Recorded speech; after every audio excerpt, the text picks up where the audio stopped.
Santa Catarina no ar. Oferecimento.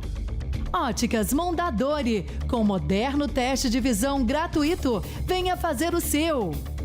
Manes Mangueiras e Vedações, há 30 anos, a marca número 1 do Brasil. Companhia do Homem, com super liquidação, em 3 vezes sem juros. Top Brasil, um mundo de novidades espera por você, agora em Palhoça. Drogaria Catarinense 100 anos, a gente cuida de você. RB Multimarcas, em Urubici, Munducar, Avenida Ivo Silveira e no Automotivo Shopping. Olá, muito bom dia para você. Seja bem-vindo ao Santa Catarina no ar dessa segunda-feira, dia 25 de fevereiro. Eu sou Vanessa Nora e a partir de hoje te faço companhia todas as manhãs de segunda a sexta aqui na RIC TV. Pode ir fazendo suas coisas aí, muita gente está tomando aquele café gostoso nessa hora, tem gente já ajeitando os filhos para ir para aula, tem também quem já está trabalhando. Vai fazendo o que você tem que fazer, que eu e a nossa equipe vamos repassando para você aí de casa as principais notícias dessa segunda-feira. Vamos dar um giro por Santa Catarina. Enquanto isso, eu vou te contando o que a gente preparou para o nosso programa de hoje. Ao vivo aqui no estúdio, as nossas equipes, nós vamos entrevistar também, receber o presidente da Fiesc para falar sobre as obras nas BRs aqui do nosso estado e também da 280 no norte, da 282 no oeste, da 470 no vale. Olha só, nós vamos falar com a Danúbia de Souza sobre um dos gargalos da 470 em Blumenau, que é o trevo da Mafisa. Pelo menos aí, né, Danúbia, as obras aí da duplicação, elas estão andando, estão sendo construídas 3 pontes, também vários viadutos no local. Agora, não adianta melhorar a infraestrutura se nós, né, os usuários aí da BR, não assumimos a nossa responsabilidade no trânsito. Teve um acidente bem grave, né, nesse fim de semana que chocou, né, toda a população, não só de Blumenau, mas também de todo o estado. Pelo menos o cara que provocou esse acidente, ele estava bêbado e aí 2 pessoas morreram, 2 jovens. Ele está preso, pelo menos, né, Danúbia? Bom dia para você. Olá, Vanessa, seja muito bem-vinda, um bom dia para você, bom dia para todos os nossos telespectadores. Pois é, esse motorista embriagado está preso. Esse acidente aconteceu no fim de semana aqui no Vale do Itajaí, na BR-470, onde nós estamos ao vivo agora, na cidade de Gaspar. Motorista embriagado que, segundo informações da Polícia Rodoviária Federal, estava conduzindo um veículo Jaguar quando, de repente, invadiu a pista contrária, bateu de frente em um Fiat Palio, onde estavam 5 jovens. 2 delas morreram e uma está em estado grave. Agora, o que chama atenção é que antes desse acidente acontecer, um senhor já havia ligado para a Polícia Rodoviária Federal avisando que esse motorista estava fazendo zigue-zague aqui pela BR-470. Ele, inclusive, chegou a filmar e nós vamos mostrar esse vídeo aqui no Santa Catarina no ar. Enfim, todos os detalhes dessa história e o que vai acontecer com o motorista, a gente conta hoje aqui no Santa Catarina no ar. Vanessa. Tá certo, Danúbia. Caso revoltante, né? Daqui a pouquinho, então, a gente volta a conversar sobre isso. O Diego já está lá em Chapecó, na 282. Antes eu vou conversar com o Luan, que está no norte do estado. Ele vai falar sobre a 280, uma rodovia bastante movimentada, que na temporada de verão gera muitas filas, muito congestionamento. São muitos anos esperando aí a duplicação da 280, né, Luan? Bom dia para você. Oi, Vanessa, bom dia para você, bom dia a todos. São muitos anos mesmo, para ser exato, mais de 2 décadas que a população espera pela duplicação de um trecho de 77 quilômetros, que vai de São Francisco do Sul até Jaraguá do Sul. Nesse momento, 7 horas da manhã e o tráfego já é intenso por aqui. Como você bem comentou, imagina só em dias de alta temporada, quando milhares de turistas vêm para curtir as praias de São Francisco do Sul. Nesse trajeto que muita gente leva aproximadamente 40 minutos entre Joinville e São Chico, na alta temporada chega a levar até 5 horas. E a gente tem outro problema que agrava ainda mais essa situação, que passam por aqui milhares de caminhões que vão até o porto de São Francisco do Sul para escoar a produção. Somado a isso, tem a quantidade de acidentes. Nos últimos 10 anos, já são mais de 250 mortes. Daqui a pouquinho eu volto para falar como é que estão as obras de duplicação e se a população pode esperar algum avanço nesse ano. Eu volto contigo aí no estúdio. Obrigada, Lua, pelas informações. Agora a gente vai conversar com o Diego Antunes, que está em Chapecó, porque no oeste do estado, amanhã acontece o julgamento de um crime que abalou a cidade de Cunhaporã, um triplo homicídio. Diego Antunes está ao vivo e traz os detalhes sobre esse assunto, né, Diego? Bom dia para você.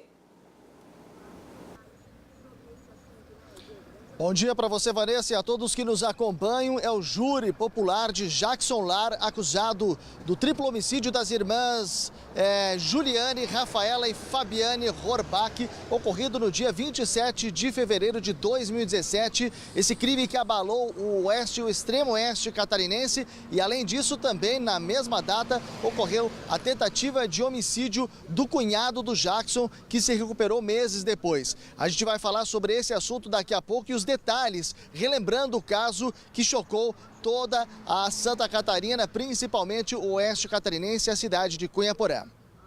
Até daqui a pouco, então, Diego. No Vale do Itajaí está a repórter Juliana Sene. Ela está no trecho de Navegantes entre a BR-101 e a 470. O fluxo de veículos é intenso, principalmente também na temporada de verão, sobre o congestionamento aí também na região entre Balneário Camboriú e Itajaí. Qual trecho você está, Juliana, e como é que está a situação por aí, hein? Bom dia para você.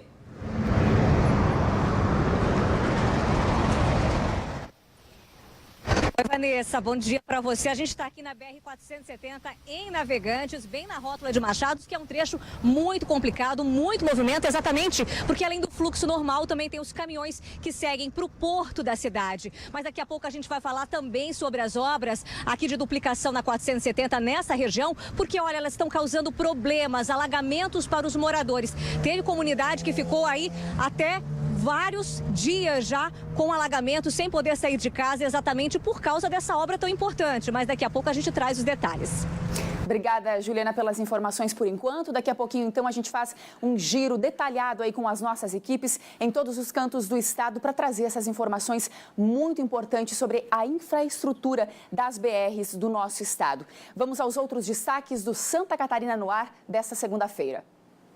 Lancha pega fogo e assusta moradores e banhistas de Biguaçu, na Grande Florianópolis. Fim de semana marcado por mortes no trânsito causadas por motoristas embriagados. Em São José, um motociclista morreu depois de bater em um carro conduzido por um motorista bêbado. O motorista passou por audiência de custódia e já está solto.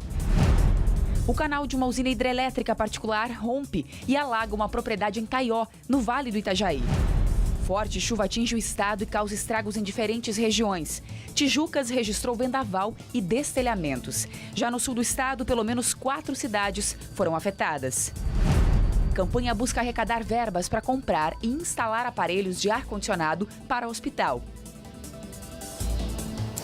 E um acidente chocou o Vale do Itajaí nesse fim de semana. 2 jovens morreram e 3 ficaram feridas após um jaguar que transitava em zigue-zague bater de frente no carro em que elas estavam, em Gaspar.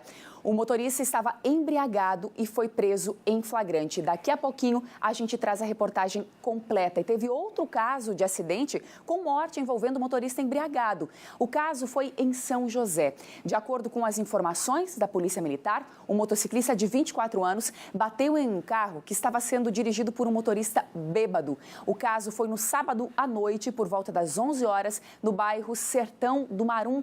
Daqui a pouco a gente traz, então, a reportagem completa sobre esse caso, mas antes adianto, o motorista do carro está solto. Por incrível que pareça, né? O que revolta todo mundo, a gente sempre fala da infraestrutura nas rodovias, reclama de buraco, reclama de tudo, né? Que a situação não está a das melhores para a gente andar, só que se a gente não tiver responsabilidade, né, no trânsito, a gente assumir essa responsabilidade como motorista, isso nunca vai mudar, né? A gente precisa ter consciência ao pegar a estrada. Não adianta ter infraestrutura e as pessoas não terem responsabilidade ao pegar o volante. Olha, um susto nesse sábado em Biguaçu. Uma lancha pegou fogo e 2 pessoas precisaram pular às pressas na água. O Corpo de Bombeiros foi acionado para combater o incêndio. A repórter Anne foi até o local e acompanhou o combate às chamas. Veja na reportagem. Este vídeo mostra uma nuvem de fumaça e a lancha de passeio pegando fogo. Perto dali, moradores da área e banhistas. Por sorte, não houve explosão e nem feridos. O incêndio começou por volta de 10 horas da manhã. O marinheiro e o proprietário estavam na lancha. Ao dar a partida, perceberam uma fumaça. Chegaram a pegar um extintor, mas as chamas se alastraram rapidamente. Os dois pularam na água e gritaram por socorro.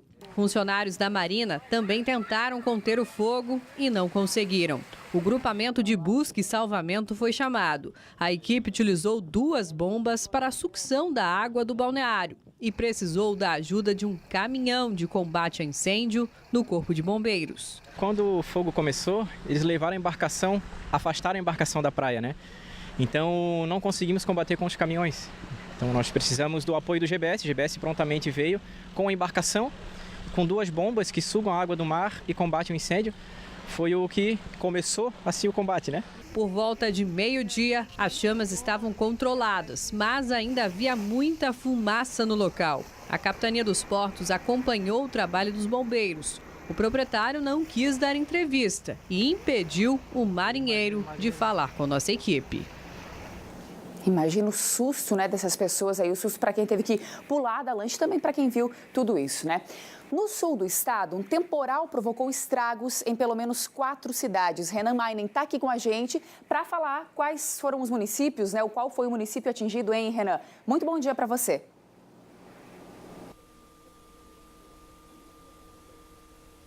Vanessa, seja muito bem-vinda à nossa equipe, é um prazer tê-la conosco. E olha só, sobre essas situações aqui na região, foram estragos pontuais, Vanessa. Mas em Imbituba, um dos casos que mais chamou a atenção e que dá uma boa dimensão da força desse vento que passou pelo sul do estado nesse domingo.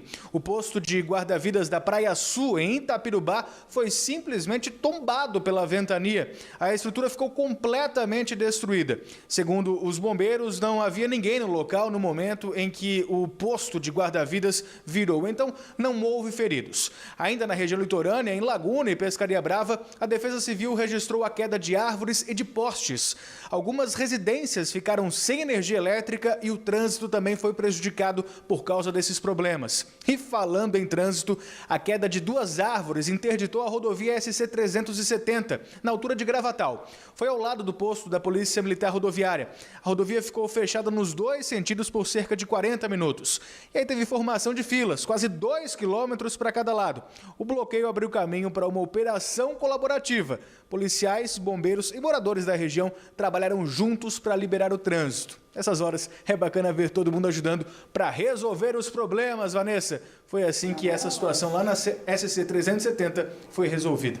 Voltamos ao estúdio do Santa Catarina no ar. Obrigada, Renan, pelas informações. E olha só, ainda falando de tempo, uma ventania causou estragos em Corupá na tarde de domingo. Parte da cobertura de um posto de combustível na Avenida Getúlio Vargas desabou. A Defesa Civil também registrou queda de árvores e o rompimento de uma barreira em uma estrada que liga Corupá a São Bento do Sul. Na Grande Florianópolis, o vento forte também causou estragos. No bairro Serraria, em São José, o Corpo de Bombeiros foi chamado após uma árvore cair em cima de uma casa. Ninguém ficou ferido, ainda bem. Outra queda de árvore foi registrada na Lagoa da Conceição, em Florianópolis. Agora a gente vai falar da Central do Tempo no Santa Catarina no ar.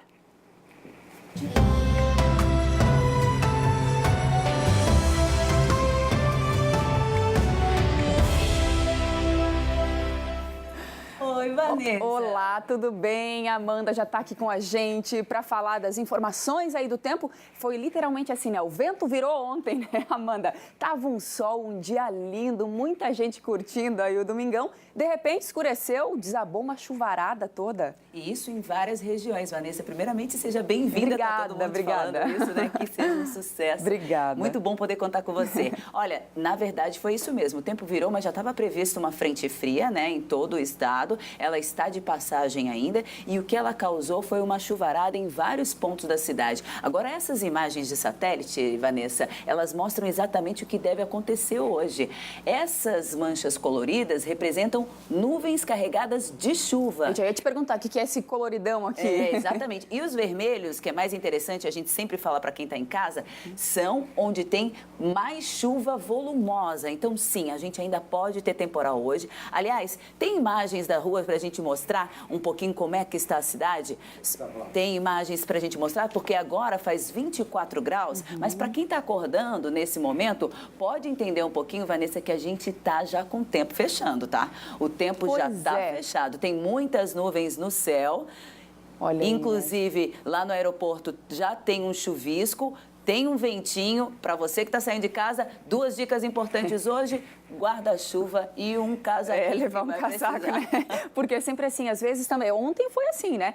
Aquele calorão e depois teve que o pessoal puxar até a noite, dormir com um lençolzinho. Acho que já deu para puxar o lençol, porque deu uma refrescada até, né? Hoje de manhã esse calorão é típico, ele vem antes de uma frente fria, chama-se pré-frontal. As temperaturas vão lá em cima mesmo e aí depois vem a chuva para dar uma acalmada. Mas, ó, Vanessa, todos os detalhes eu te trago daqui a pouquinho para você e para quem está em casa, porque tá bom? todo mundo quer saber como a semana vai ficar. Então, daqui a pouco a gente conversa de novo, né, Amanda? Obrigada, viu? Obrigada por enquanto. Olha só, vamos ao oeste agora do estado, falar com o repórter Diego Antunes, que está na BR-282, que é a entrada que corta o estado, sendo o caminho aí da exportação. O Diego vai mostrar para a gente como está a situação aí na BR-282, rodovia bem movimentada, que exige muita paciência dos motoristas, né, Diego? Justamente por boa parte dos trechos aí não serem duplicados, uma reivindicação de anos, né, Diego? Exato, Vanessa. Nós estamos aqui, inclusive, vou sair para o nosso cinegrafista mostrar agora a situação nesse momento. O trânsito começando a ficar cada vez mais movimentado, principalmente de caminhões. É o dia, né, que começa a ficar movimentado de forma geral em todo o estado. Aqui no Grande Oeste não é diferente. Esse é o trevo de entroncamento, né, da 282 com a 480, que entra em Chapecó, a 157 que vai a Coronel Freitas, Quilombo, São Lourenço do Oeste, e a sequência também para quem vai reto ao extremo oeste catarinense. E é sobre esse assunto, sobre esse trecho ao extremo oeste catarinense que eu quero falar agora. Por quê? Porque esse trecho está passando por obras de adequação, alargamento, principalmente construção de terceira faixa entre Chapecó e Nova Erechim. Por esse motivo, os motoristas que estão circulando nesse trajeto precisam ter atenção redobrada, até porque o trânsito está funcionando no sistema pare e siga. Os motoristas são obrigados a permanecerem na pista por cerca de 5 até 10 minutos parados, até que o trabalho seja executado. Muitos deles com alta complexidade, máquinas pesadas sobre a pista. Depois que a pista ela é liberada, aí os motoristas podem seguir viagem. Essas obras elas vão acontecer até 2020, que é a data limite para a empreiteira que ganhou a licitação concluir esses serviços de alargamento e também de conservação da BR-282. Vai em etapas, então, de Chapecó a Nova Erechim, depois deve passar de Pinhalzinho para Maravilha, até São Miguel do Oeste também, principalmente ali naquele trecho entre Flor do Sertão e Iraceminha, que também deve receber terceira faixa. Esse projeto também contempla obras da BR-158, que vai de Cunhaporã até a divisa com o Rio Grande do Sul, a ponte que liga Santa Catarina e Rio Grande do Sul, ali próximo de Iraí. Até 2020, os motoristas que transitam por aqui precisam ter cautela, atenção, cuidado e principalmente paciência, porque o trânsito ele vai ser fechado. Isso acontece inclusive em dias de chuva. Daqui a pouco eu volto, Vanessa, com outras informações aqui do Grande Oeste catarinense. Obrigada, Diego, pelas informações por enquanto. Agora a gente vai conversar com a repórter Fabiane Paza, que está na cabeceira da ponte, onde praticamente todos os dias o trânsito é intenso e as filas caóticas, principalmente na questão da terceira faixa da Via Expressa. Tem previsão aí para liberação dessa terceira faixa, hein, Fabiane? Oi, Vanessa, muito bom dia para você, para todo mundo que nos acompanha aqui no Santa Catarina no Ar. Essa obra está em execução e a previsão é que seja entregue no segundo semestre desse ano. Vários órgãos, várias entidades acompanham muito de perto a dinâmica dessa obra, porque é algo muito aguardado aqui na região metropolitana de Florianópolis. Promete aí ser uma solução para o gargalo do trânsito.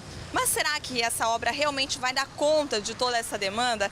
Quem nos ajuda a responder essa pergunta é o Adriano Fiamoncini, chefe de comunicação substituto da Polícia Rodoviária Federal aqui em Santa Catarina. Fiamoncini, muito bom dia. Vocês, mais do que ninguém, conhecem a dinâmica aqui da Via Expressa, sabem o quanto ela é um gargalo para a mobilidade aqui na nossa região. Vocês também estão acompanhando o andar dessa obra e o que a PRF acredita que vai ser o impacto quando essa terceira faixa for entregue? Com certeza a terceira faixa na Via Expressa vai representar um desafogo momentâneo para a Via Expressa, mas não é uma obra definitiva, é apenas um paliativo.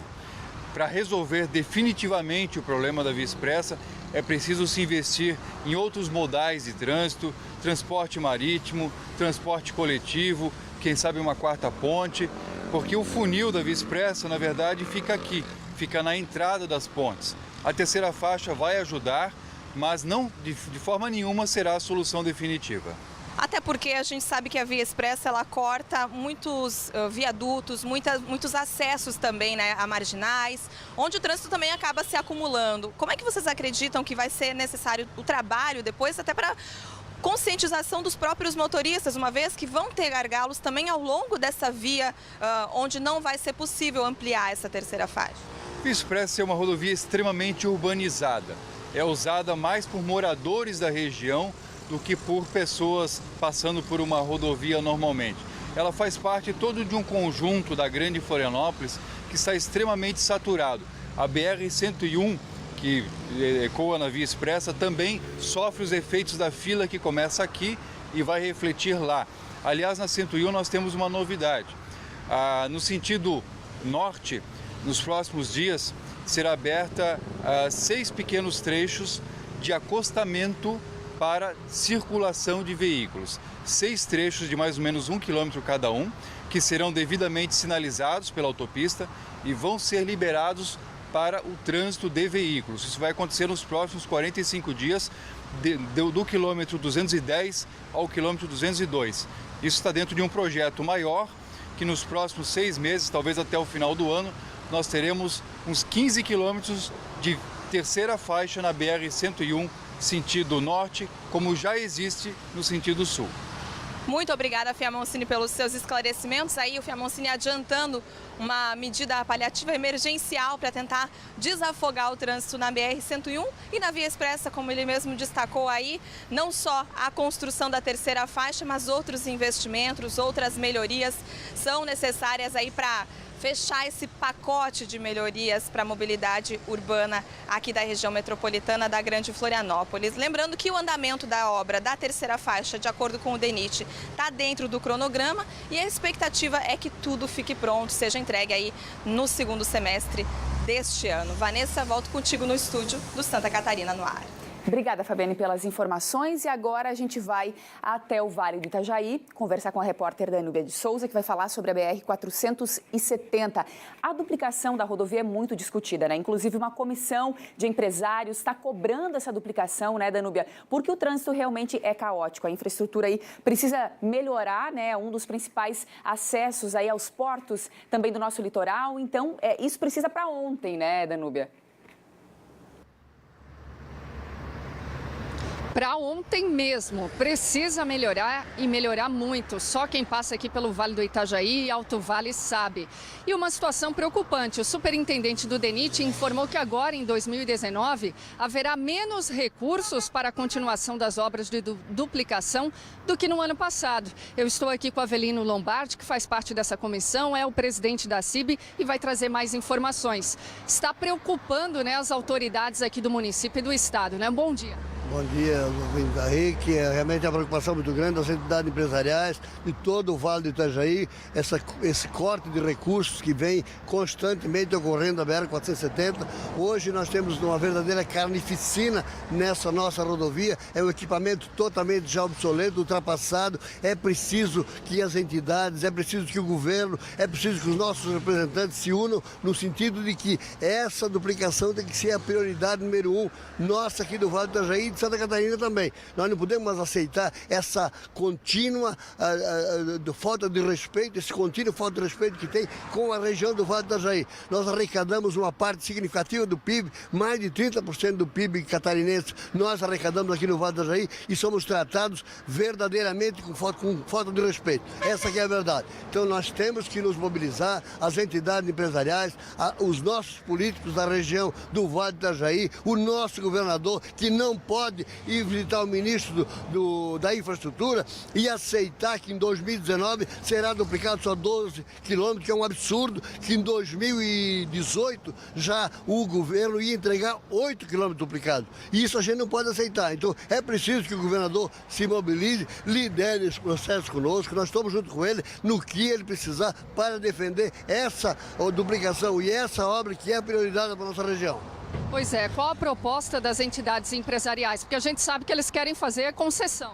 Sim, nós aceitamos a concessão desde que os 4 trechos primeiramente licitados e que, portanto, se for licitado, tinha verba destinada, que cumpra-se o cronograma, que se sabe que faça, dê uma celeridade naqueles 4 trechos para duplicar, termine o trevo da Mafisa, o do Badefo e depois pode fazer a concessão, que se faça a concessão, mas numa celeridade maior. Não pode esse passo de tartaruga que a gente não aceita, essa falta de mobilização do Estado para nos atender. A gente tem que criticar isso e nós estamos se colocando à disposição do governo do Estado, todas as entidades empresariais e dos nossos políticos para ir com eles a Brasília, para nos mobilizar cada vez mais no sentido de trazer esses recursos que fazem falta para nós, para acabar com essa carnificina que é a BR-470.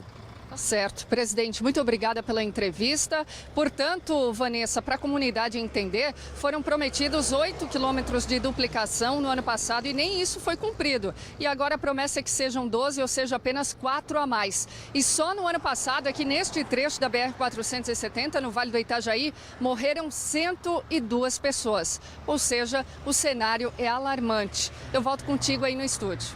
Obrigada, Danúbia, pelas informações. Precisa mudar o quanto antes para que esse número não cresça, não se repita nesse ano, não cresça cada dia mais, né? Eduardo já está aqui com a gente também. Antes eu vou conversar com o Luan, que está no norte do estado, o repórter Luan Wozniak, que está na BR-280. A região, ela ainda espera pela duplicação da rodovia, que vai ajudar a diminuir as filas e também o acesso ao porto vai melhorar isso, Luan. Com certeza, viu, Vanessa? E já são mais de 2 décadas de espera por essa duplicação tão aguardada pela comunidade, mas que infelizmente está demorando muito para sair do papel. Enquanto isso, as estatísticas de acidentes só aumentam. No ano passado, 16 pessoas morreram no trecho de 77 quilômetros, que vai de São Francisco do Sul até a cidade de Jaraguá do Sul. Mas o mais alarmante, Vanessa, é o número da última década. São mais de 250 mortes registradas na rodovia, com mais de 500 feridos, segundo o balanço feito pela Polícia Rodoviária Federal. E alguns fatores contribuem para isso. A BR-280 é uma rodovia de pista simples. Além disso, passam por aqui caminhões que vão até o porto de São Francisco do Sul para escoar a produção, tudo que o estado produz. E tem também a questão das filas que se formam durante a temporada. Milhares de turistas que vêm para cá para curtir as praias de São Francisco do Sul e que infelizmente esbarram nos congestionamentos. Só para a gente ter uma ideia, no trajeto entre Joinville até São Francisco do Sul, que dá aproximadamente 55 quilômetros, em dias normais se leva de 40 minutos até 1 hora, enquanto na alta temporada o motorista demora até 5 horas no trânsito. Enquanto isso, se pergunta como é que estão as obras de duplicação da rodovia. Infelizmente, a passos lentos. Aqui onde a gente fala ao vivo nesse momento é o chamado lote 1 da rodovia. Seriam necessários investir aqui para duplicar todo o trecho cerca de 380 milhões de reais. Mas atualmente se tem em caixa cerca de 20 milhões. Com isso, com esse dinheiro, esse pouco dinheiro, é o suficiente para duplicar apenas 6 quilômetros, que é o que está se focando nesse momento. As obras estão concentradas em frente ao Instituto Federal Catarinense, que é um dos pontos mais críticos, onde há maior lentidão, mas infelizmente deve levar um bom tempo. Nesse momento, as máquinas retiraram toda a rede de serviços públicos, como água, energia e esgoto, para depois começar a abertura de uma rodovia paralela à BR-280. E aí se pergunta como estão os outros 2 lotes, que ficam em Jaraguá do Sul e Guaramirim. Atualmente com 33% das obras concluídas e que infelizmente deve levar mais um bom tempo, viu, Vanessa? Eu volto com você aí no estúdio. Obrigada, Lua. 33% é pouco, né? Como você falou, ainda vai levar um bom tempo. Há cerca de 2 semanas, a Prefeitura de Palhoça decretou situação de emergência no trânsito da cidade. O prefeito alegou que são necessárias medidas urgentes, já que a cidade trava em horários de pico. Uma das soluções seria a conclusão da obra do contorno viário da Grande Florianópolis. Mas a gente sabe que essa obra ainda vai demorar pelo menos mais 2 anos, não é mesmo? Desde o decreto que a Prefeitura vem discutindo essas novas soluções. Sobre esse assunto, nós vamos falar ao vivo com o repórter Eduardo Cristófoli, que está, inclusive, com o prefeito de Palhoça. Eduardo, muito bom dia para você. Pelo menos uma pista extra da 101 já foi liberada, né? Bom dia, Vanessa. Muito boa sorte nessa nova etapa. Então, ainda não. A PRF diz que, pelo menos aqui, né, no sentido sul-norte da Palhoça, entre Palhoça e Florianópolis, a PRF está aguardando a colocação de placas de sinalização para liberar, então, essa terceira faixa. Ao meu lado, como você antecipou, está o prefeito, o Camilo Martins. Vocês entraram na justiça, ainda não teve nenhuma decisão liminar, né? Mas vocês cobram mudanças urgentes aqui para mudar esse caos que a gente vê todo dia. Bom dia.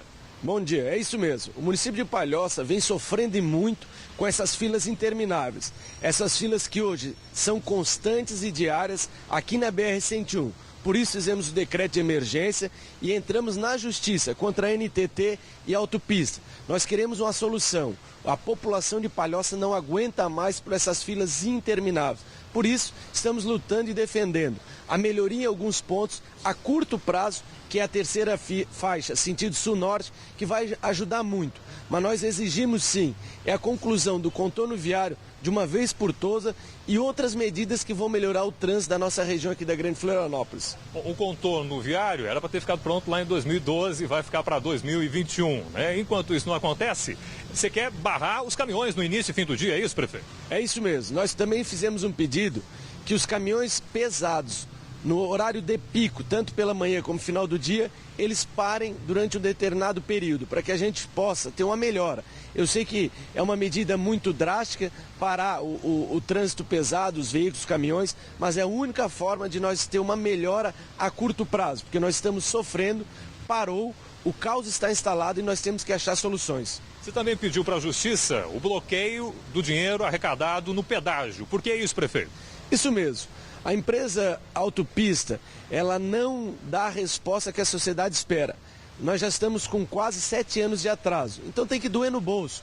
Pedimos o bloqueio judicial do dinheiro que é arrecadado diariamente na praça de pedágio, liberando dinheiro para pagar o salário dos colaboradores dele.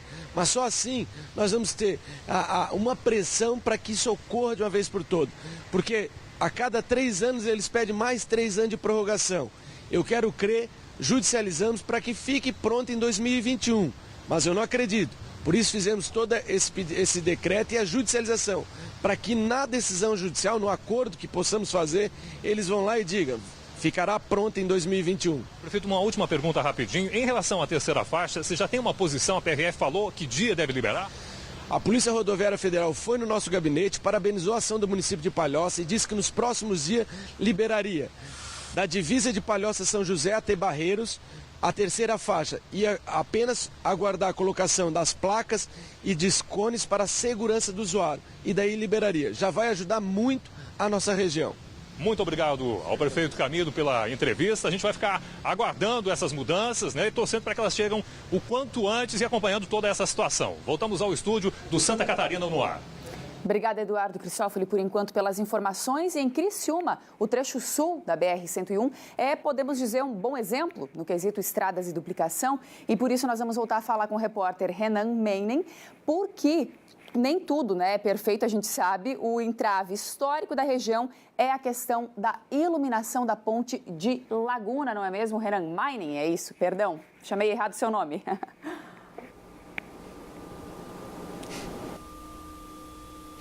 Exato, Vanessa. O último gargalo da BR-101 no sul do estado foi resolvido em julho de 2015, com a inauguração da ponte Neta Garibaldi sobre a Lagoa de Santo Antônio dos Anjos. Até aquele momento, o quadro era crítico, especialmente no verão, com a circulação dos turistas pela rodovia federal. As filas na passagem por Laguna chegavam a 20 quilômetros. Toda semana da alta temporada a gente seguia para a região fazer matéria sobre essa inconveniência na estrada. E agora chama a atenção que é justamente a estrutura que acabou com o último grande problema da rodovia na região, que é alvo de um empurra jurídico que se arrasta desde 2015. É que ninguém quer pagar a conta de luz da ponte Anita Garibaldi. O governo federal diz que esse é um compromisso da Prefeitura de Laguna, mas a Prefeitura teima dizer que é o governo quem deve pagar por isso, já que se trata de uma rodovia federal. O impasse chegou ao Supremo Tribunal Federal, mas o ministro Gilmar Mendes repassou recentemente o processo para a Câmara de Conciliação e Arbitragem da Administração Federal. É uma forma de tentar prolongar o diálogo entre as duas partes para que haja um entendimento. A iluminação de segurança segue ligada para não expor os motoristas a algum risco, mas as luzes cênicas que dão cor aos estais durante a noite já não são ligadas há um bom tempo. A conta que vai acumulando desde 2015 já passa dos R$500 mil. São cerca de R$14 mil por mês para fornecer o serviço. Um desfecho para essa situação pode vir junto com a concessão da rodovia. O repasse do trecho iniciativa privada com a instalação de praças de pedágio pode acontecer ainda esse ano. A conta de luz das pontes e elevados viadutos seria repassada a quem assumir a concessão também, mas dali em diante. Então só faltaria definir mesmo quem vai pagar essa conta pendente, os mais de R$500 mil que já foram acumulados até aqui, Vanessa. Voltamos ao estúdio do Santa Catarina no ar. Obrigada, Renan, pelas informações. Olha, você acompanhou comigo esse giro aí dos repórteres, evidenciando problemas semelhantes, né, e a falta de planejamento de obras que são fundamentais para o desenvolvimento do Estado. E a falta de infraestrutura não impacta só no tempo que você vai levar para ir ou voltar do trabalho, mas também quanto vai custar o rancho no supermercado, por exemplo. Aqui comigo no estúdio hoje está o presidente da Fiesc, Mário César de Aguiar. Seja muito bem-vindo aqui ao estúdio do Santa Catarina no ar. Obrigada por ter aceito o nosso convite e vir aqui falar um pouquinho da situação das BRs aí. Obrigada, bom dia. Vanessa, bom dia, ouvintes. É um prazer poder esclarecer algumas questões que nós temos trabalhado muito fortemente na Fiesc, em razão de que a precariedade da nossa infraestrutura tem impactado negativamente a economia de Santa Catarina. E eu digo que o impacto não é só econômico, mas também na questão da saúde. A quantidade de acidentes que ocorrem também nas nossas rodovias decorre também da precariedade dessa infraestrutura rodoviária. E quer dizer, é um efeito cascata. A gente diz aí que acaba saindo no bolso aí, né, do pessoal, de quem consome, do supermercado, por exemplo, o custo aumenta, sim, porque essa mercadoria precisa chegar também aos supermercados. E com a rodovia estragando o caminhão, né, por conta dessa infraestrutura, acaba impactando, sim. É um efeito que vai lá na frente, né, dominó, vai aumentando para todo mundo, tendo impactos para todo mundo. Exatamente. Nós temos preocupação com a questão da competitividade da indústria catarinense, da economia catarinense. Então, nós de 2 em 2 anos, junto com a Universidade Federal, desenvolvemos a avaliação do custo logístico de Santa Catarina. E verificamos que o estado de Santa Catarina tem uma perda de competitividade porque o nosso custo logístico ele é superior à média nacional. Nós temos aqui em Santa Catarina, para cada real faturado, 14 centavos são relativos à logística. Isso acima de uma média nacional que é da ordem de 11 centavos. Então, essa preocupação existe, ela impacta negativamente na economia, encarecendo os produtos para a produção e, consequentemente, para o consumidor catarinense. Então, há uma necessidade urgente de se pensar na solução para Santa Catarina em termos de modais de transporte, não só no rodoviário. No primeiro momento, o investimento em rodoviário, que é o que pode dar a resposta mais rápida para a sociedade catarinense. Nós temos que pensar na implantação de ferrovias, na melhoria dos nossos aeroportos, na melhoria dos nossos portos. Então, o investimento em infraestrutura em Santa Catarina é extremamente elevado e ele dará, se for executado, uma resposta muito rápida em termos de geração de renda e geração de tributos. Quer dizer, não adianta nada organizar, arrumar, consertar as BRs, mas, claro, outros meios de transporte, como você falou, para a questão de mobilidade, para dar agilidade, né, para que esses produtos possam chegar aos seus destinos, é por aí, presidente. Vanessa, nós estivemos a semana passada no Ministério dos Transportes, exatamente levando essa questão da necessidade de Santa Catarina ter o projeto concluído das suas ferrovias. Essas ferrovias deverão estar integradas à malha ferroviária nacional para que o Estado possa ser competitivo. Um comboio de trens tira vários caminhões das rodovias. Então, a melhoria, a possibilidade de termos ferrovias vai causar uma melhoria nas nossas rodovias por conta de diminuição daquele aquele tráfego pesado de longa distância que poderá ser atendido então pelo sistema ferroviário. Você acha que esse projeto aí de ferrovias, por exemplo, é para quando? Se as BRs a gente já está com muita dificuldade, né? Tem em várias regiões, como a gente mostrou aí no Giro, há muitos anos esperando a duplicação, por exemplo, né? Que é uma questão básica para dar mobilidade, para dar agilidade, né? Para conseguir, para que todo mundo dirija com cuidado, o que melhora também a questão da segurança. Ferrovias, isso é a longo prazo.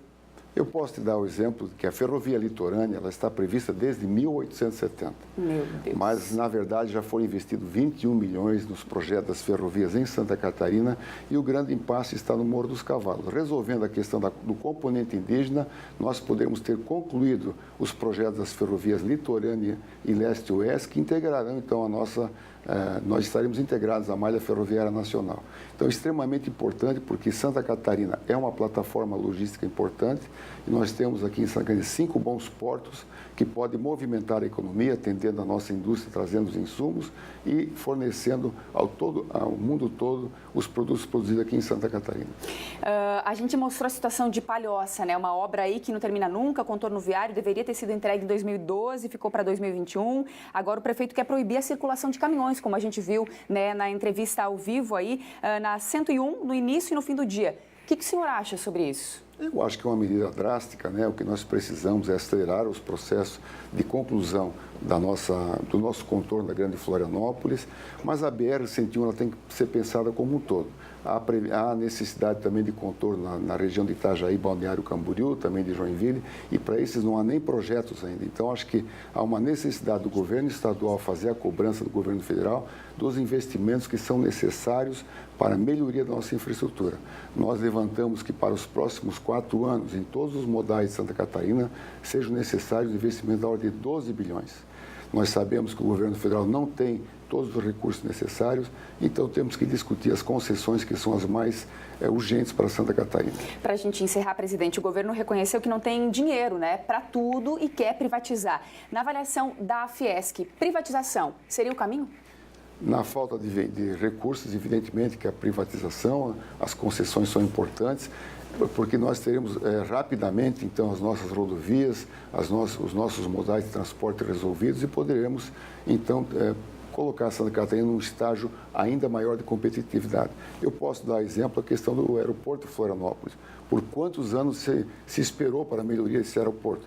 Agora, com a concessão, nós teremos brevemente o aeroporto com condições adequadas e compatíveis com a importância econômica de Santa Catarina. Muito obrigada pela sua participação aqui. Um bom dia para você e uma boa semana. Obrigada pelas explicações, viu? Obrigado. Bom dia. Olha só, a taxa de desemprego em Santa Catarina foi a menor do Brasil no último trimestre do ano passado. O estado também apresentou a melhor situação do país quanto aos índices de desocupação e de pessoas que desistiram de procurar emprego. Veja na reportagem. O barbeiro Jackson passou mais de 1 ano na informalidade. Atendia os clientes numa sala improvisada nos fundos de casa. Era um espelhinho, uma bancadinha de madeira, uma cadeirinha e assim que ia, né? A gente tentava atender no melhor possível, né? O convite para trabalhar nesta barbearia em Florianópolis veio no fim do ano passado. Um negócio recém-aberto pelo Diogo e o sócio dele. A gente recebeu uma enxurrada de currículos, realmente existia um número muito grande de profissionais demandando uma posição no mercado de trabalho. Os dados da Pesquisa Nacional por Amostra de Domicílios Contínua do IBGE revelam que Santa Catarina foi o estado com a menor taxa de desocupação do Brasil no fim do ano. A maior foi registrada no Amapá. Na média anual, a desocupação caiu em 18 das 27 unidades da federação. A pesquisa mostra uma pequena queda do desemprego no 4º trimestre de 2018. A taxa de desocupação ficou em 11,6%. um pouco abaixo do trimestre anterior. Para os especialistas, um sinal da retomada gradual da economia. Já há uma tendência de uma segurança maior com relação à política econômica do governo central. E com isso, obviamente, quando você faz investimento, você aplica recurso na economia real, você demanda mão de obra e isso repercute aí, obviamente, na taxa de desocupação menor. Para o Jackson, o emprego com carteira assinada trouxe mais tranquilidade. Fiquei muito feliz, fiquei satisfeito, né? E agora vou até o fim aí com a barbearia, vou ajudar na medida do possível e realizar meus sonhos.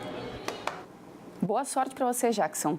Agora a gente faz um pequeno intervalo. Você que está aí acompanhando Santa Catarina no ar, sai para pegar um café rapidinho e volta, que daqui a pouquinho a gente volta com muitas informações para você começar o dia bem informado aqui na nossa programação. Na tela você vê imagens ao vivo de como está o trânsito. Olha aí, trânsito bastante movimentado, né? Sempre assim nos começos de manhã. É aí no trecho das pontes? Isso, entrada das pontes então.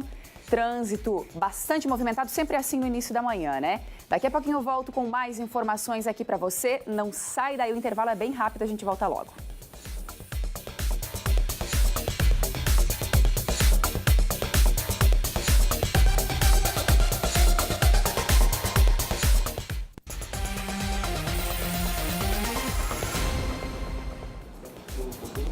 Estamos de volta com o Santa Catarina no ar. Familiares e amigos da jovem de 14 anos, Jennifer Gerola, fizeram uma caminhada em homenagem à menina que morreu depois de ser atropelada junto com o pai cadeirante na zona leste de Joinville. Vamos voltar a falar com o Luan Wozniak, porque eles pedem justiça, é claro, né, Luan? Isso mesmo, Vanessa. Foi uma caminhada de muita comoção. Os parentes e amigos fizeram essa passeata que saiu em frente da residência onde ela morava, no bairro Aventureiro, na zona leste de Joinville, até o cemitério onde Jennifer foi sepultada. Foram feitas orações, agradecimentos e também pedidos por justiça. Muitos vestiam camisetas com a foto da jovem e também carregavam cartazes. A mãe de Jennifer, ainda muito abalada, disse que o sonho da filha era ser modelo e participar de um filme. Infelizmente, uma história que foi interrompida por uma tragédia. Jennifer empurrava o pai, que é cadeirante, em frente à residência onde eles moravam, quando foi atingida em cheio por um veículo. Infelizmente, ela morreu, não resistiu aos ferimentos. Já o pai de Jennifer continua internado em um hospital de Joinville e deve passar nessa semana por uma cirurgia no fêmur. O que chama a atenção, Vanessa, é que os dois saíam para trabalhar, vender produtos e artesanatos que era a fonte de renda da família. O motorista que causou esse acidente é um homem de 55 anos de idade. Ele já prestou depoimento para a polícia e disse que sofre de distúrbio do sono e que no momento do acidente teve um apagão. Esse motorista foi liberado e deve responder o processo em liberdade por homicídio culposo e lesão corporal culposa, quando não há intenção de matar. Eu volto com você ao estúdio do Santa Catarina no ar. Obrigada, Lua. Muito triste, né? Obrigada pelas informações. Olha, um acidente chocou o Vale do Itajaí neste fim de semana. 2 jovens morreram e 3 ficaram feridas depois de um jaguar que transitava em zigue-zague bater de frente no carro em que elas estavam, em Gaspar. O motorista estava embriagado e foi preso em flagrante. O acidente foi por volta das 6h30 da manhã de sábado na BR-470. Este vídeo, feito por um homem que trafegava logo atrás do Jaguar, mostra que o motorista invadiu a pista contrária diversas vezes. Ele ainda chegou a entrar em contato com a Polícia Rodoviária Federal para comunicar o caso. Uma Space branca Jaguar, o cara está completamente medo, quase matou o motoqueiro, está em impossibilidade de dirigir, que ele vai fazer. Cerca de 30 quilômetros depois, na cidade de Gaspar, o Jaguar bateu de frente em um carro em que estavam 5 jovens com idades entre 18 e 25 anos. Uma delas morreu na hora. Outra chegou a ser encaminhada ao hospital, mas não resistiu aos ferimentos. As outras 3 ficaram feridas com menos gravidade. O motorista do Jaguar, de 31 anos, fez o teste do bafômetro, que identificou que ele havia consumido bebida alcoólica. Ele foi preso em flagrante e teve a prisão preventiva decretada neste domingo. Revoltante, né? Em São José, um motociclista morreu depois de bater de frente em um carro. Vamos acompanhar. O acidente foi por volta das 11 da noite do último sábado. A colisão foi neste cruzamento do bairro Sertão do Maruim, em São José. No relatório da Polícia Militar, o motorista do carro disse que estava parado e de repente percebeu a aproximação de duas motos. Segundo ele, um dos motociclistas conseguiu desviar do automóvel. Já o Douglas Martins da Silva, de 24 anos, não teria conseguido evitar a colisão. Com o impacto da batida, ele foi arremessado cerca de 30 metros. Douglas morreu antes mesmo de ser socorrido. O motorista acionou a polícia e os bombeiros e permaneceu no local. Os policiais fizeram um teste do bafômetro no motorista, que acusou a ingestão de álcool, o que comprova que ele dirigia embriagado. O motorista foi preso em flagrante e encaminhado para a central de plantão policial. No domingo à tarde, ele passou por uma audiência de custódia aqui no Fórum de São José, pagou fiança e foi liberado. Como ele não possui antecedentes criminais, vai responder ao processo em liberdade, mas fica proibido de dirigir. O motociclista foi velado na Capela Mortuária de São José. O enterro foi ontem à tarde no cemitério da cidade. A mãe, Dona Sueli, precisou ser amparada. Douglas era filho único e pai de 2 meninos. A esposa contou que ele tinha trabalhado até tarde no sábado. O casal tem uma vidraçaria em São José. Douglas pediu a moto emprestada de um amigo e minutos depois a família recebeu a notícia do acidente. Estava trabalhando há pouco tempo, ele tinha falado comigo que ele ia na nossa casa ver nossos filhos, que a gente tem 2 filhos pequenos. O cara estava em alta velocidade, jogou ele longe, sabe? Tirou a vida de um pai de família por causa de bebida e de bagunça e ainda quer sair ileso por isso. Isso não dá para aceitar. Os acidentes envolvendo motoristas embriagados é justamente o tema do comentário de Luiz Carlos Prates, ao vivo com a gente hoje aqui no Santa Catarina no Ar. Muito bom dia, Prates. É revoltante, né? É revoltante isso. E muito boa sorte para você. Obrigada, viu, Prates? Meus amigos, nós estamos mostrando um documentário, verdadeiramente um documentário sobre problemas que envolvem o trânsito no estado de Santa Catarina. Que fique claro, antes de mais nada, que os problemas que envolvem as federais em Santa Catarina, muitos dos problemas se devem à apatia da bancada federal catarinense em Brasília. O prestígio é mínimo e a bancada não bate na mesa como devia para se fazer respeitar. Por via de consequência, Santa Catarina fica esquecida. E nós com os problemas já de sobejo conhecidos. A história do crime de trânsito, costumeiramente culposo, rarissimamente doloso. A história do ele não tinha a intenção de matar. Mas um camarada que entra num automóvel, ao fechar a porta, é como estar dentro de um veículo bélico. Tudo vai depender da habilidade, da responsabilidade, da prudência, o que é, para muitos, virtudes raras. E aí o sujeito bebe, se droga, é um prepotente, é, como eu costumo dizer, um macho impotente e usa do automóvel como arma para matar pessoas inocentes. O cara vai para a delegacia, segundo o texto legal, foi um acidente, quando não foi, foi um crime, e porque foi culposo, ele não é preso. Tem que ser. Este cara, comprovadamente responsável por aquilo que chamam de acidente e que matou pessoas, comprovadamente, ele não pode ficar impune, dentro ou fora da lei. Se por qualquer razão não for devidamente punido, a família, os amigos precisam dar um jeito. O jeito dos galpões. Porque esses camaradas não podem continuar soltos. Ah, eu sou filho do doutor fulano. Ah, eu sou o doutor fulano. Eu isso, eu aquilo. Os legisladores, quando legislam, sabem que os filhos não prestam, mais das vezes. E assim muitos doutores, atrás da mesa, sabendo que se a lei for aplicada, pode ser aplicada para um filho, para um sobrinho, sei lá para quem, não me interessa saber. Agora, o que não podemos continuar a aceitar é que pessoas inocentes, vindo em sentido contrário, sejam mortas por um vagabundo, ordinário, safado e sem vergonha, dentro de um carro muito caro, caríssimo. Eu queria este vagabundo na minha delegacia. Se o povo não reagir, porque a bancada federal não está fazendo nada em Brasília, se o povo não reagir, nós vamos continuar todos os dias aqui a fazer a lista, a ler a nominata dos mortos por acidentes de trânsito, quando na verdade foram abatidos pelo crime de vagabundos. É hora de reação, meu povo. Prats falou certíssimo, e por essa pressão da comunidade, dos amigos, é que esse cara ficou preso em Blumenau. Só que no outro caso, o rapaz foi solto. Não dá para aceitar, não dá para aceitar as famílias, a gente entende, se coloca no lugar, porque hoje foram com essas pessoas. Amanhã pode ser com um amigo nosso, com um parente nosso. Então, essa situação realmente muito revoltante. Obrigada, viu, Prats, pelo seu comentário. Vamos mudar de assunto, dar uma respirada. O canal de uma usina hidrelétrica particular rompeu e alagou uma propriedade em Taió, no Vale do Itajaí. A repórter Danúbia de Souza está de volta aqui com a gente para trazer mais informações. Como é que tudo isso aconteceu, hein, Danúbia?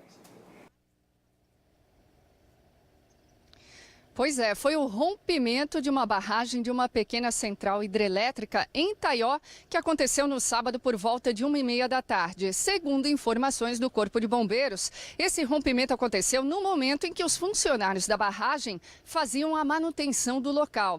O que chama atenção é que no sábado, por volta das 11h30 da manhã, segundo informações da Defesa Civil, as equipes estiveram lá fazendo uma vistoria a pedido do Ministério Público. Não constataram nenhuma irregularidade.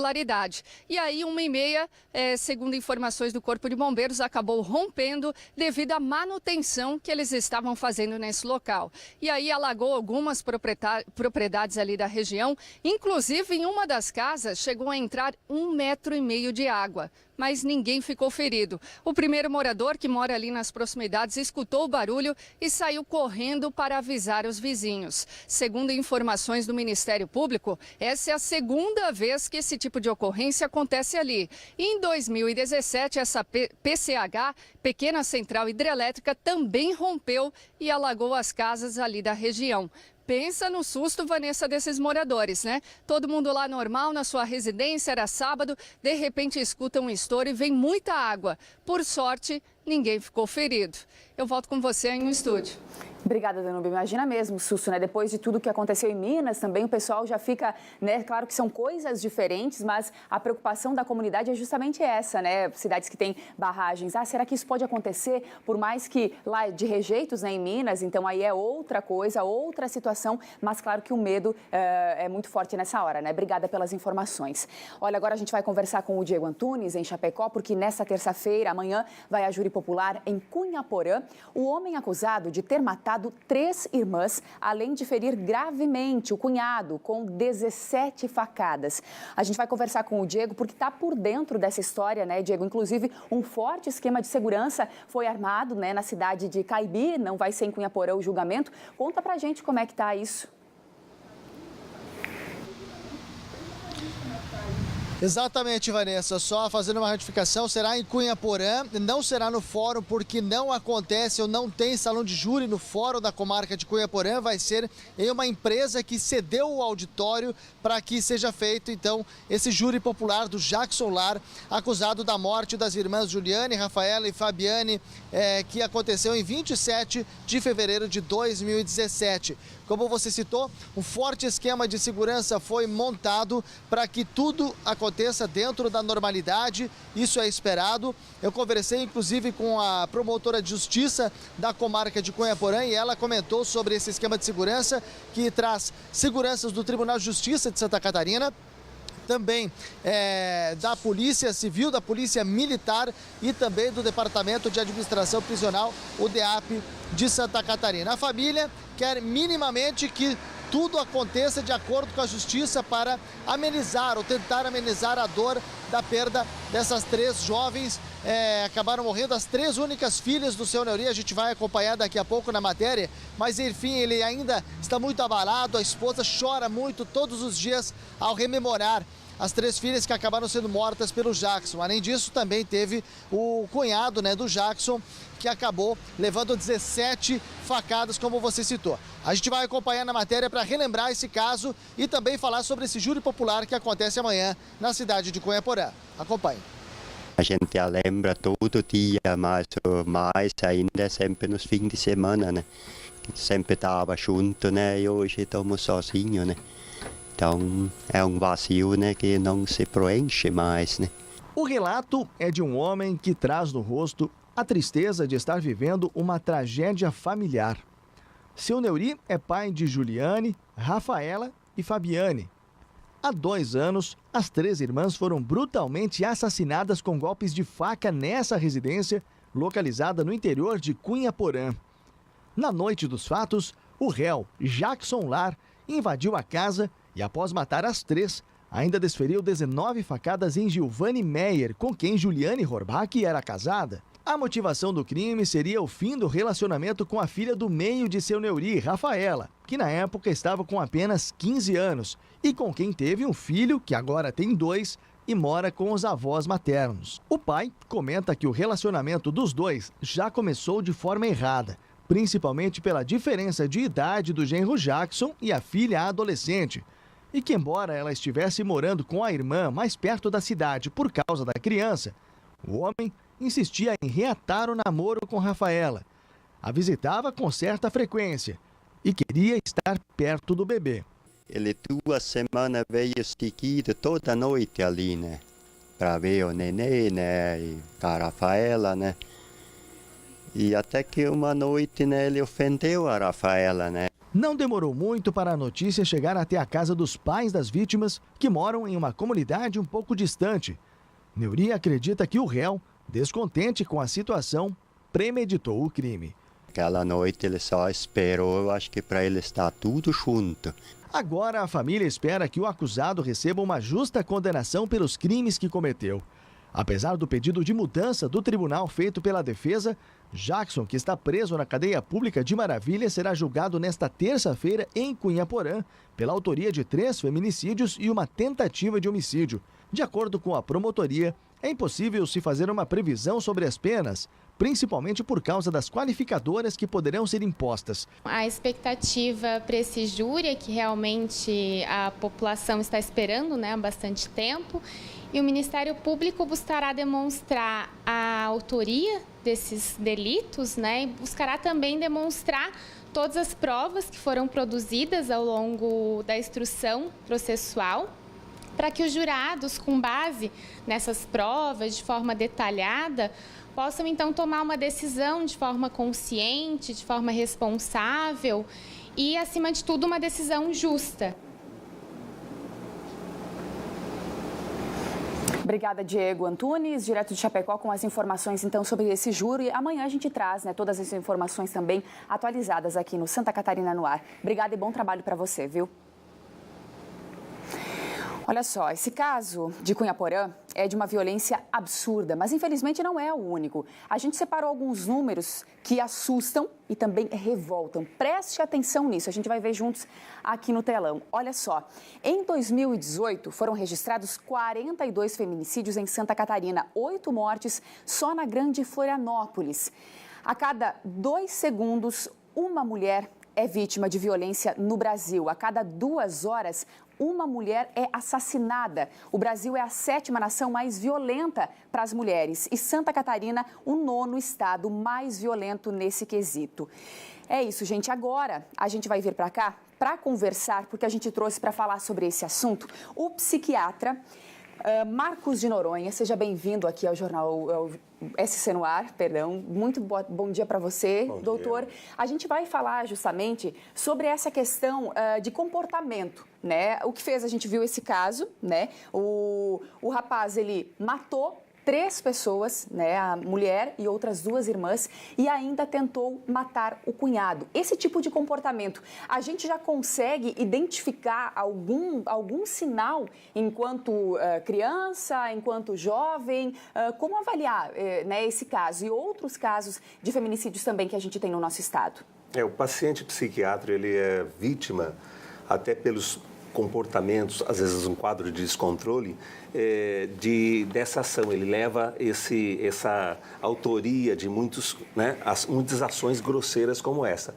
No caso, temos que diferenciar. Então, o paciente psiquiátrico, às vezes, entra num quadro de alienação. Alienação é quando ele está numa psicose, ele não consegue entender a realidade como é. Ou aqueles quadros que têm um comportamento onde que ele tem um descontrole e ele pode, no calor da emoção, cometer atos como esse. Então, é possível, sim, identificar esse paciente psiquiátrico, mas é possível também identificar aquele que é delinquente, aquele que não tem uma certa estrutura. É interessante que ambos os quadros, o psiquiátrico, aquele que vai perder controle, porque ele é portador de um quadro que pode ser tratado pela psiquiatria, pela psicologia, e daquele delinquente. Ambos têm uma espécie de desagregação, têm um comportamento aberrante, estranho, retirado, sem engrenagem com a sociedade. Ele pode estar no meio de um monte de gente, mas ele não tem uma interação, uma engrenagem. Este é que pode ser uma pessoa frágil e, no momento absurdo como aconteceu, né, por vingança, por calor das emoções, ele pode cometer um ato como esse. E mesmo aprimorando aí, né, a legislação, os mecanismos judiciais, a Lei Maria da Penha reduziu em não mais de 10% a 15%, mais ou menos, os casos de violência, né? A lei mudou, está mais severa, só que os crimes, eles continuam se multiplicando, como a gente vem falando.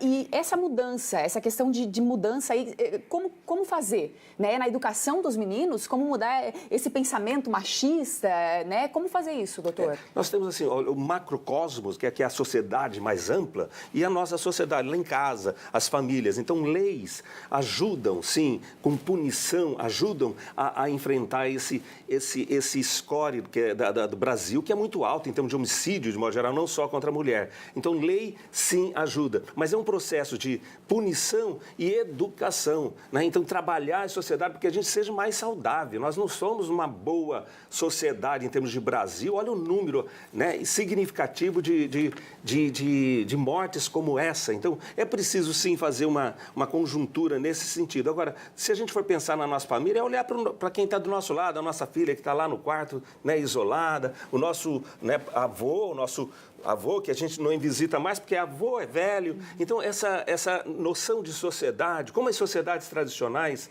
tinham, se a gente puder recorrer um pouco mais, a gente vai ter essa saúde social, familiar, né, com os nossos valores, as nossas religiões, e essa coisa de família, de visitar um ao outro, perceber o outro. A gente não percebe, nós temos uma sociedade individualista, e esse score de acidentes, de homicídio, tem a ver essa sociedade desagregada e individualizada.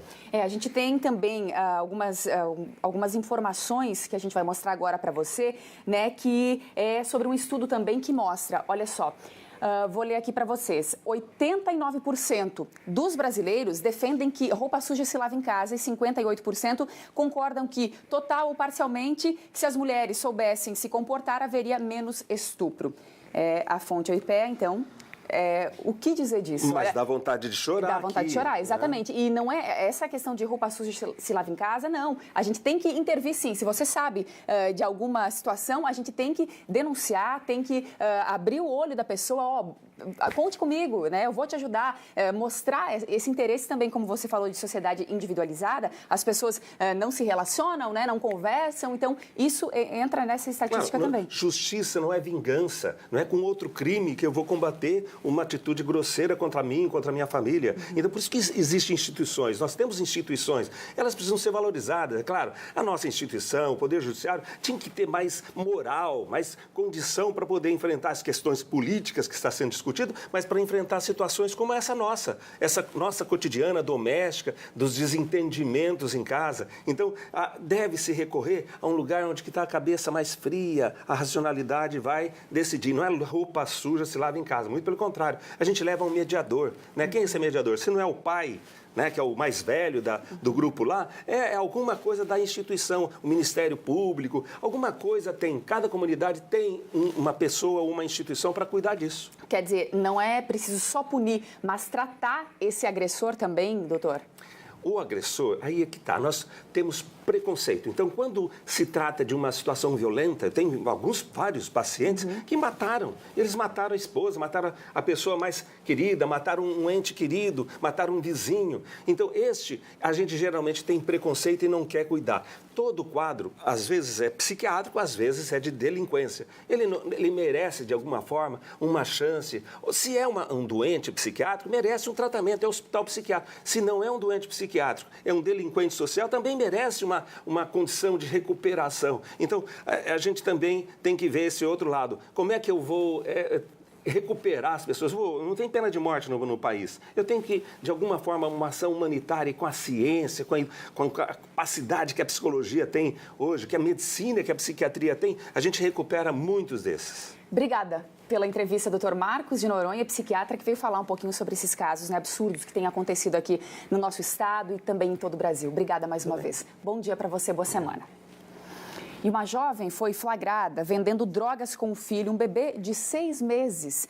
Ela assumiu o posto que era do marido e foi presa. O repórter Renan volta com a gente para contar melhor essa história, hein, Renan?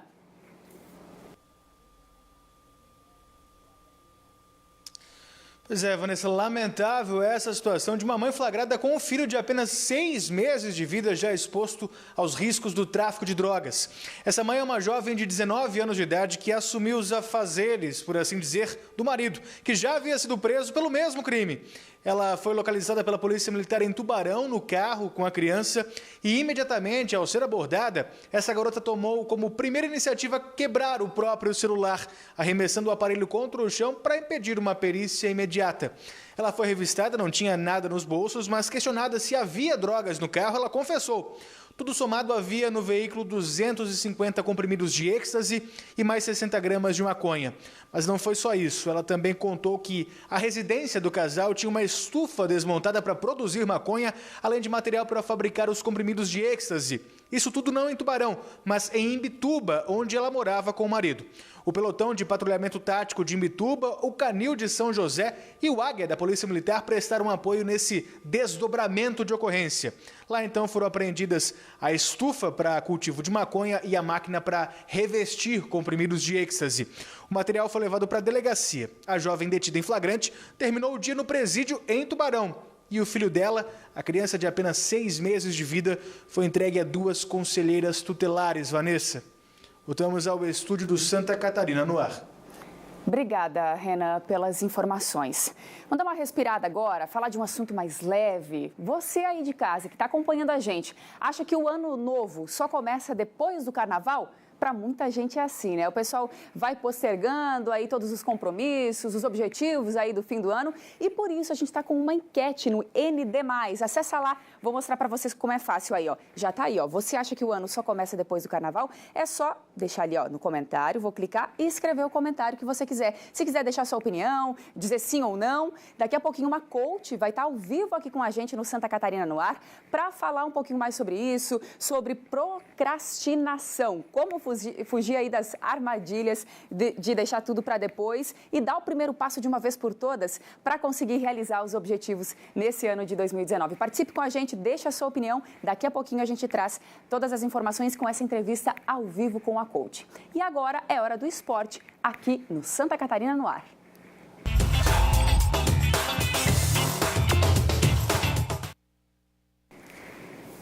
E o Mancha, Marcelo, está aqui com a gente. Obrigada pela tua participação ao vivo, Marcelo. Hoje teve rodada aí no fim de semana, bem movimentado o fim de semana no esporte. Conta pra gente aí os destaques nessa segunda-feira. Olha, uma rodada até diferente, né? Os líderes, os dois líderes, os dois times que estão lá na ponta não venceram. Então o pessoal de baixo chegou perto, o que dá uma apimentada, coloca mais emoção na competição. Vamos começar com Florianópolis, então. O líder Figueirense suou para empatar com o Criciúma. Foi o Tigre que abriu o placar no Orlando Scarpelli. A gente vai ver o lance aí, ó. Cruzamento de Marlon para a cabeçada do baixinho Andrew. Faz o gol e, claro, vai comemorar com os companheiros. O Figueirense teve dificuldades mesmo jogando em casa e só conseguiu o empate na etapa final, mas também foi um golaço. William Pop, que havia acabado de entrar, pegou de primeira. Olha só o lance. Lance muito difícil, de muita técnica, sem defesa para o goleiro Luiz. 1-1. Vale destacar que o Tigre mandou na primeira etapa do jogo, em boa parte do segundo tempo, 1-1 para o Figueirense. A gente vai ver de novo porque esse merece replay. Olha só o golaço do William Pop. A bola é afastada, ele pega de primeira com a direita. Golaço. Esse nem teve chance, né? Esse é golaço mesmo. Foi bonito. Olha só, também no domingo em Itajaí, a Chape tropeçou. Encarou um embalado Marcílio Dias, que aplicou 2-0 no poderoso Verdão. Juninho Tardelli abriu o placar. Doutor Ercílio Luiz Cheio, o torcedor do Marcílio, compareceu. A gente vai ver o gol do Juninho Tardelli, ó. Ele está no meio da área, recebe o cruzamento, toca e vai para o abraço. 1-0 lá em Itajaí para o Marcílio Dias. Depois, o Marinheiro ampliou e foi no contra-ataque. Wellington Melo fez o segundo, olha só. Segundo gol do Marcílio Dias. Marcílio Dias 2, Chapecoense 0. Vale destacar, né, o comando do Marcílio Dias, do bom técnico Vaguinho Dias, com certeza uma das boas surpresas desse campeonato até agora. No clássico da Cidade Azul, domingo, foram 5 jogos.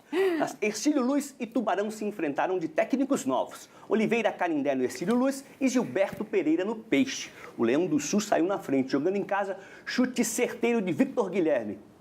Ele invade pela direita, chuta a bola, desvia, o goleirão não pega. O Tubarão empatou com Edu, 1-1. Ruim para os dois times, né, que precisavam de pontos. Os dois times estão na parte de baixo da tabela, tá aí o gol do Edu, um para um lado, um para o outro. Mas a rodada abriu no sábado.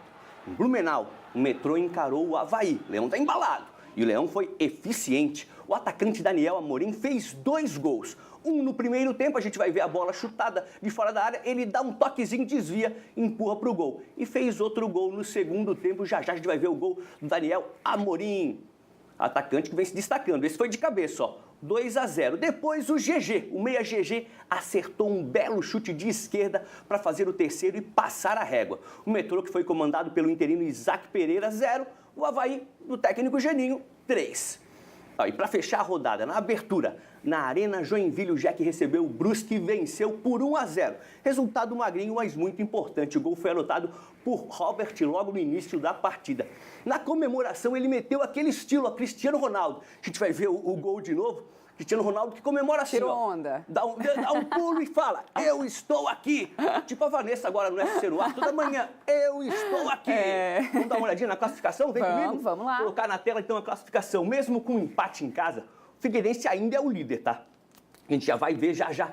Tá aí, ó, tá aí na tela pra gente. O Figueirense tem 19 pontos, a Chapecoense perdeu, mas é a vice-líder, tem 18. O Avaí tem 17, colou, e o Marinheiro também 17. Esses são os 4, se a competição terminasse hoje, que avançariam para a fase seguinte. Depois tem o Brusque com 13, o Joinville tem 12, o Tigre tem 10, Ercílio Luz tem 7 e os 2 lanterninhas, Tubarão e Metropolitano, têm a mesma pontuação, 6 pontos para cada, Vanessa. Eram essas informações do esporte de hoje. Tá certo, então muito obrigada. Daqui ao longo da semana a gente fala muito de esporte por aqui. Então tá bom, espero. Enquanto isso, a Vanessa, eu Vamos estou lá. aqui. Obrigada, viu, Mancha? Vamos lá. Olha só, agora a gente faz um intervalo, daqui a pouquinho a gente tem mais informações aqui no Santa Catarina no ar. Daqui a pouco a gente volta, toma seu cafezinho, dá uma paradinha rápida, come alguma coisa e continue aqui ligado no Santa Catarina no ar. Daqui a pouquinho com mais informações para você aí de casa, tá bom? Eu volto logo. Nesta quarta, 10h30 da noite, The Four.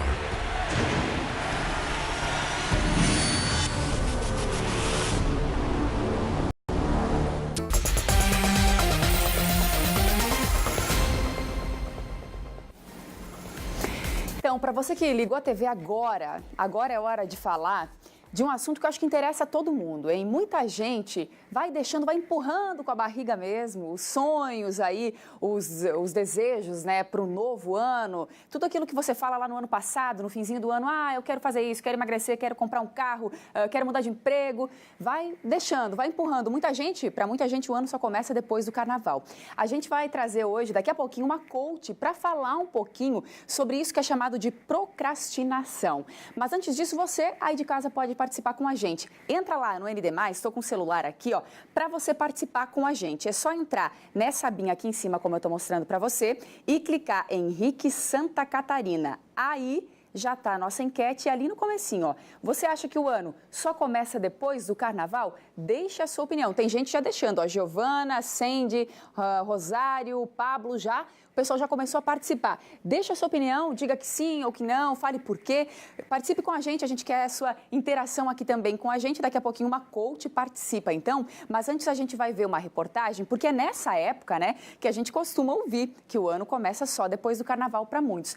Mas será que começa mesmo para todo mundo só depois do carnaval? Vamos dar uma olhada na reportagem. Esse é o tipo de assunto que você chega para conversar e está sujeito a ouvir. Deixa para outra hora. Tô saindo aí.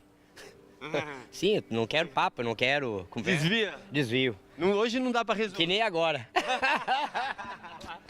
É porque há uma certa tendência coletiva de deixar certos afazeres para depois. Bastante vezes já fiz isso. Todo mundo acho que já fez algum dia, por preguiça, por comodismo, né? Sair da zona de conforto não é algo comum.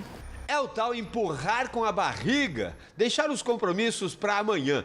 Um amanhã que muitas vezes demora. O pior é depois ter que correr para fugir do prejuízo.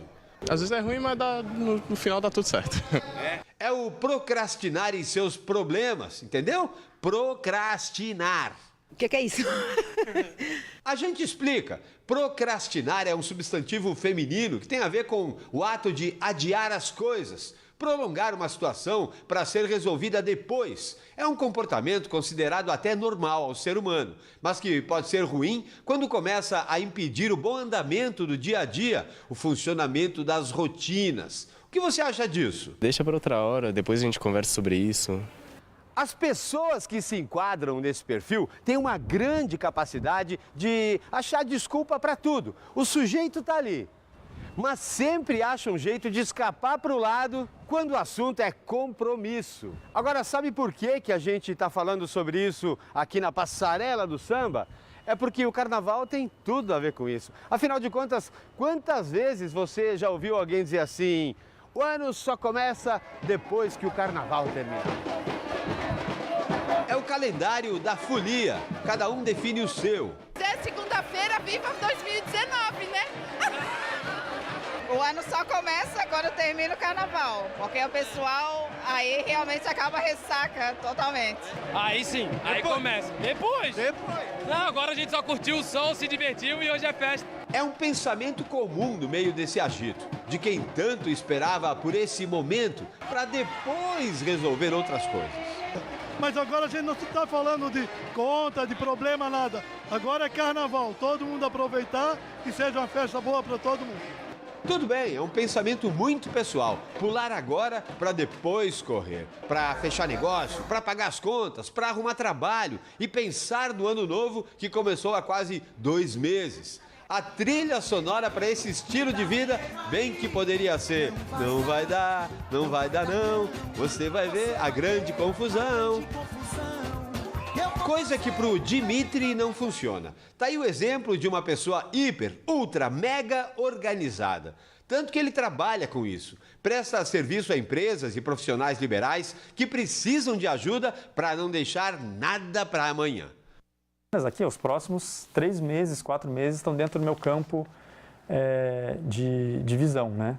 É cada ponto na sua frase, cada ponteiro do relógio no seu lugar. No dicionário dele não tem espaço para essa palavra meio estranha, né? Procrastinar. E o motivo disso está nos prejuízos que ela pode acarretar para qualquer pessoa. O prejuízo, quando você vive uma vida em função de apagar incêndios, urgências, passa a não te sobrar mais tempo para nada.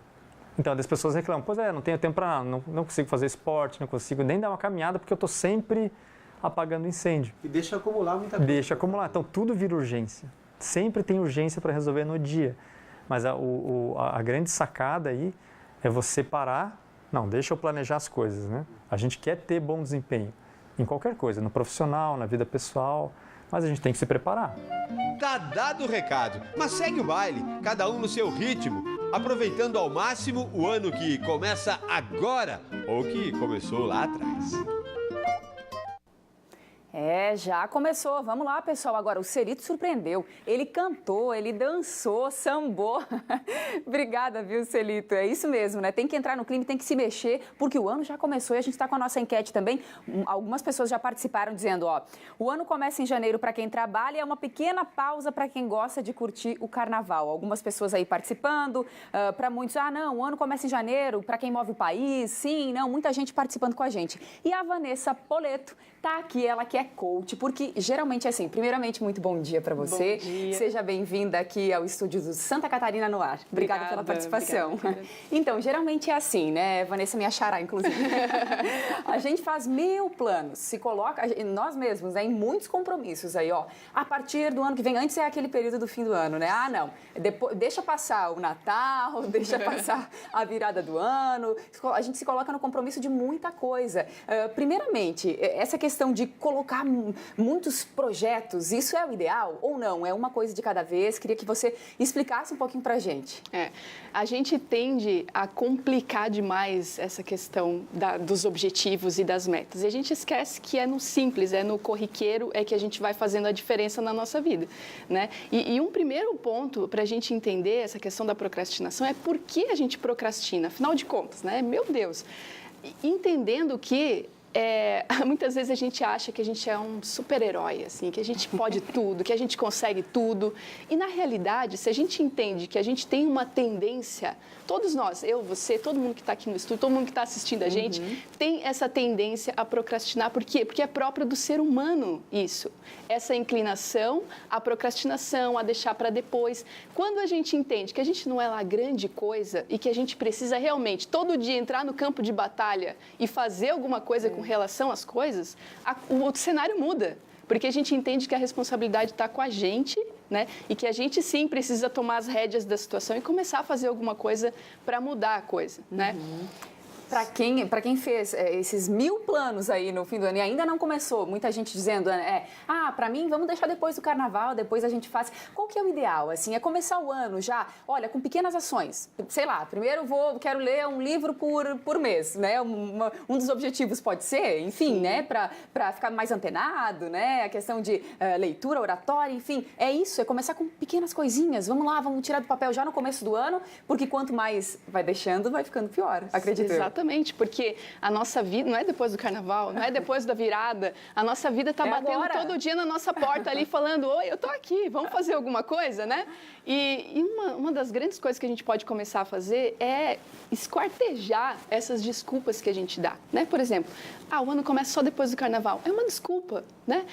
Eu vou começar na segunda-feira a minha dieta, é uma desculpa. Quando a gente começa a esquartejar essas desculpas e entender que o nosso dia está batendo ali e que a gente precisa fazer alguma coisa e começar, por exemplo, arrumando a nossa cama.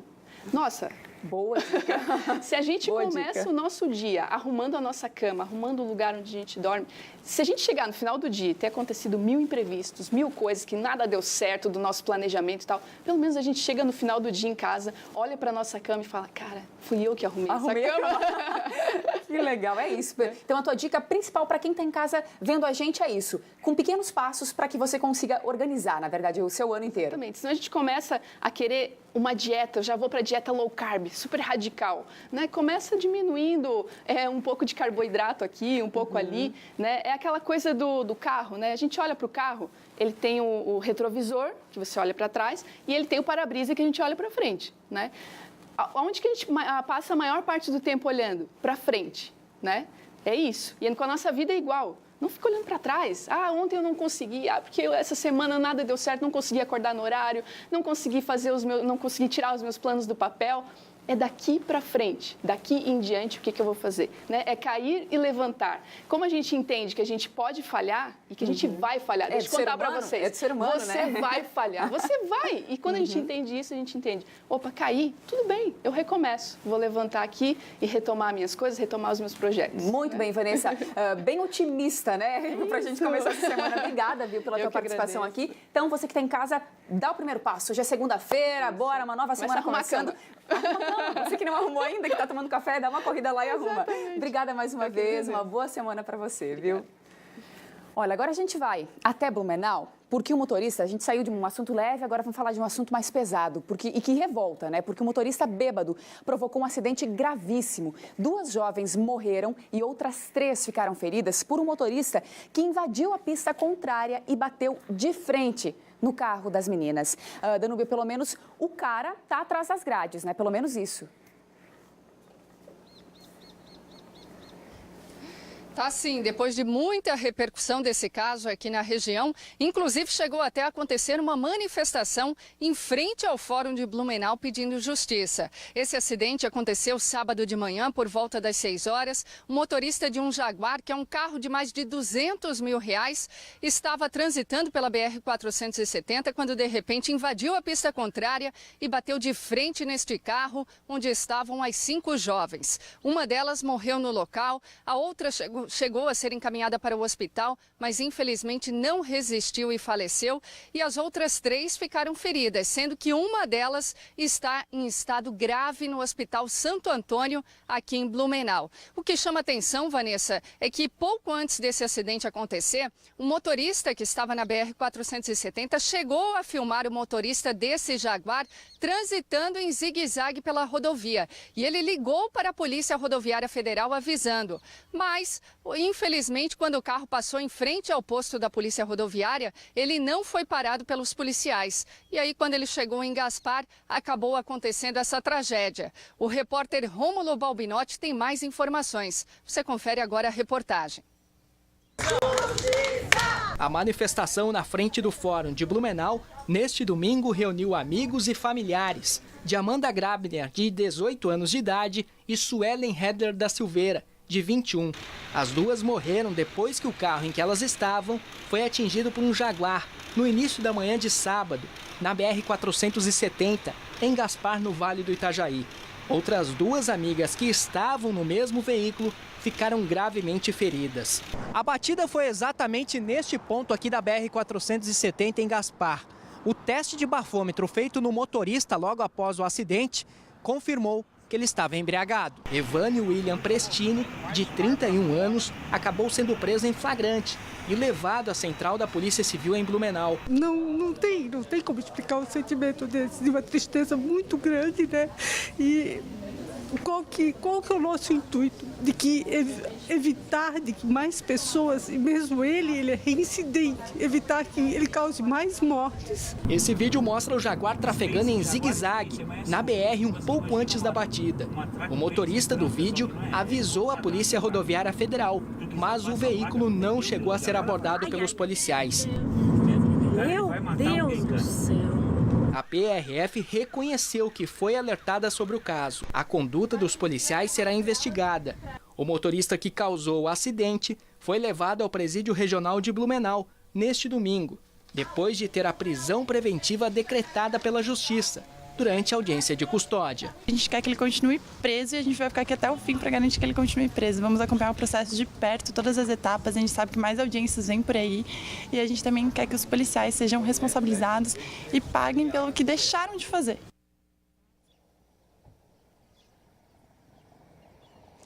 Pois é, né? Esse motorista, então, que é o Evânio William Prestini, de 31 anos de idade, ele foi encaminhado para o Presídio Regional de Blumenau, mas ele ainda pode recorrer da decisão.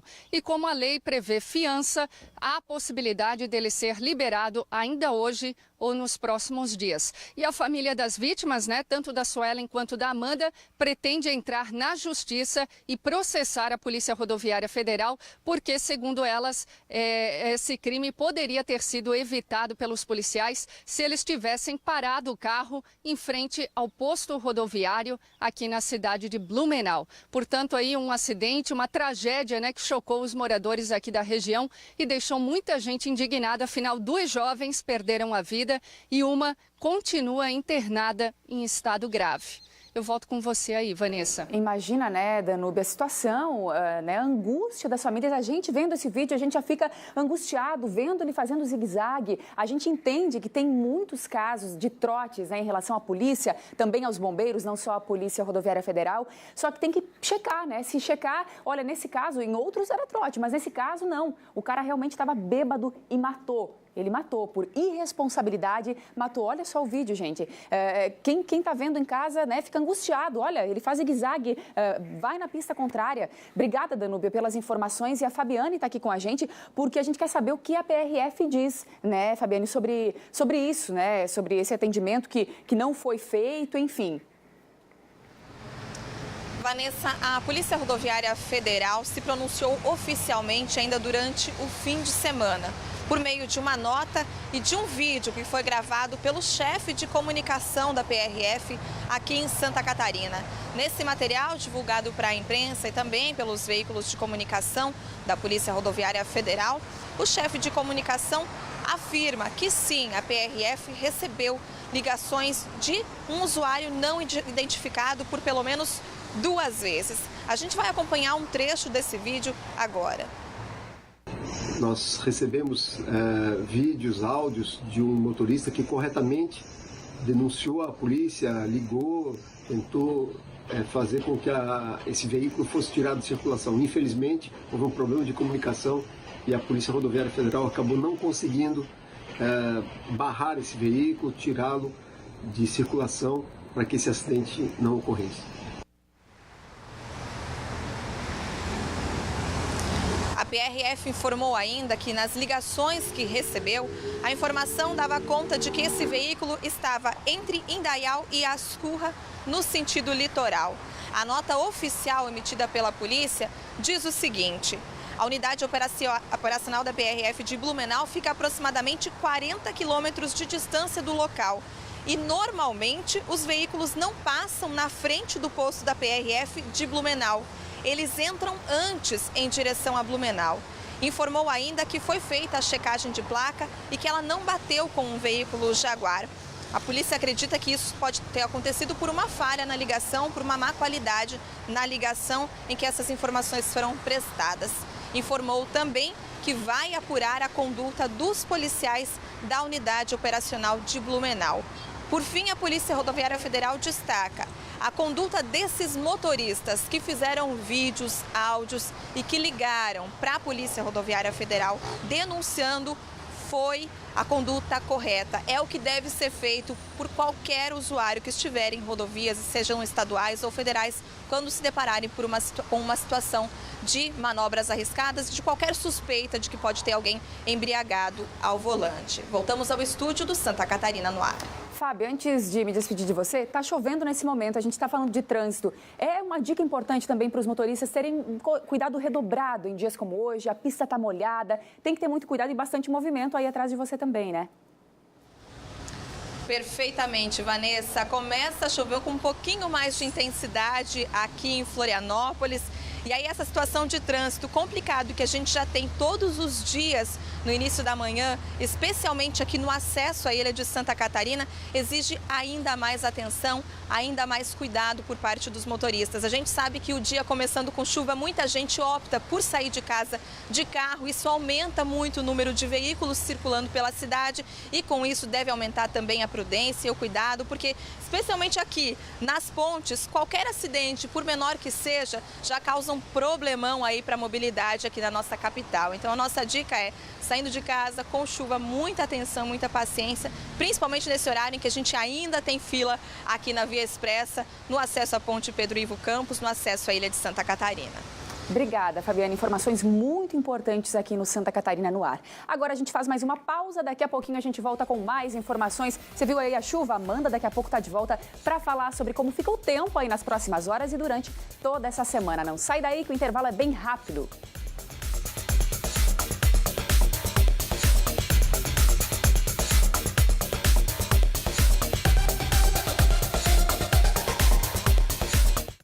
De segunda a sexta, 7h45 da noite. A Terra Prometida.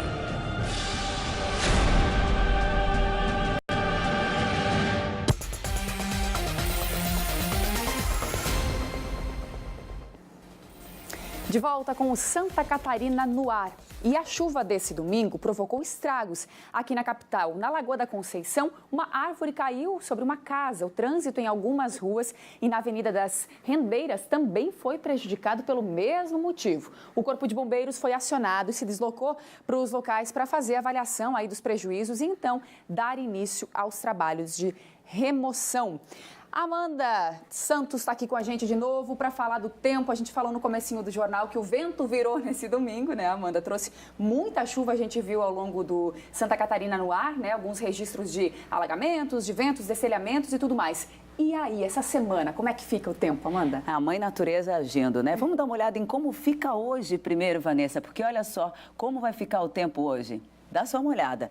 Não tenho boa notícia para quem não gosta de chuva e para as regiões afetadas é sempre um cuidado maior, né? Porque a gente tem previsão de chuva para todos, é instabilidade para geral. Chuva moderada a forte em alguns momentos, aí diminuindo a intensidade entre a noite, tá? E aí, especialmente no oeste e também na serra. E vale lembrar que temporal é pacote completo, tem tudo que tem direito, tá? Vendaval, possibilidade de queda de granizo, tá? E chuva realmente mais volumosa. Mas vamos dar uma olhada também como é que ficam as temperaturas hoje, Vanessa. Elas não sobem tanto, tá? Mínimas aí entre 18 e 19 graus e as máximas não passam dos 29. É o caso da capital e também de Joinville. Tá razoável, né? Temperatura amena, agradável, bem diferente do calorão de ontem, né? Como, hein? Passou dos 30 aí. E aí você me perguntou, a última pergunta, nas regiões aí em que a gente vai ter chuva hoje, né? Vamos dar uma olhada como ficam os próximos dias, gente. A gente tem aí as regiões onde vai chover mais, oeste, meio-oeste e também serra.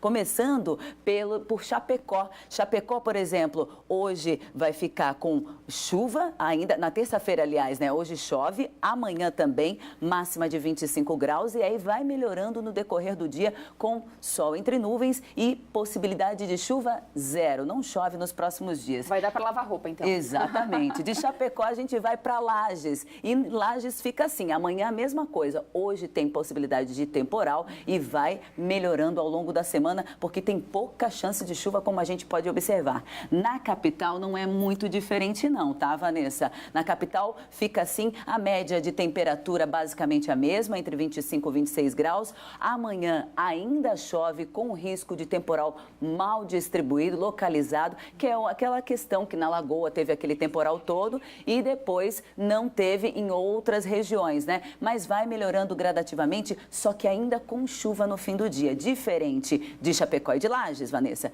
Na quarta-feira vamos ter 17 milímetros de chuva, uma média, né? Isso é uma previsão. E 14 milímetros na quinta-feira. Então, por aqui vai ser uma semaninha preguiçosa, mas mesmo assim a gente tem que ir. Bora pra luta. Bora, isso aí, com certeza. A gente vai rapidamente pro intervalo e daqui a pouquinho a gente volta com mais informações aqui, tá bom? Não esquece o guarda-chuva, hoje vai precisar.